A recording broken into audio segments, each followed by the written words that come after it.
Guys আজকে ছোট মাছ চচ্চড়ি করব। কাসকি মাছ ছোট একবারে, দেখেন মাছগুলো কত চটর চটর।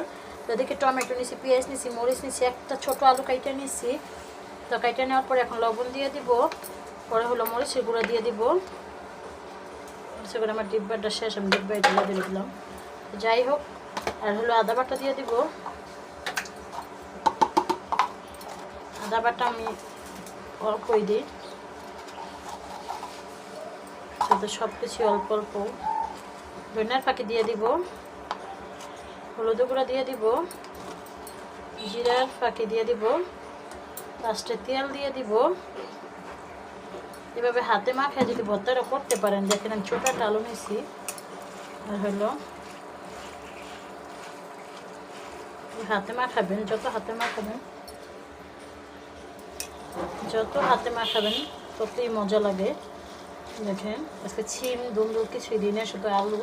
আজকে রান্না করতে চেয়েছিলাম না, আজকে মুরগির মাংস আর টমেটো ভাজি করছি। তারপর আপনার ভাই বলতেছে একটু গুঁড়া মাছ চচ্চড়ি করো, সে আবার হাতে মাখায় গুঁড়া মাছটা অনেক পছন্দ করে, আলু দিয়া পেঁয়াজ দিয়া। সাথে আরেকটা সবজি দেওয়া যায়। তো দেখেন একবার হাতে চোপা চোপা করে মাইখে নিব।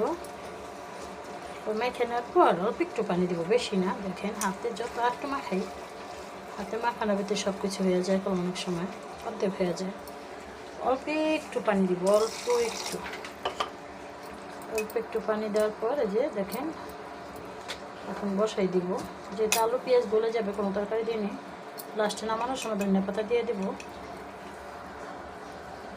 যে ধনিয়া পাতাও একটু দিয়ে দেখাই আপনাদের, এইভাবে ধনিয়া পাতা দিয়ে দেবো লাস্টে। কেমন হয়েছে গুঁড়া মাছের চচ্চড়ি মাখানো তরকারি, অবশ্যই একটু কমেন্টে জানাবেন। এরকম সাদা ভাত যে কোনো ভাতের সাথে ভালো লাগে আমার কাছে।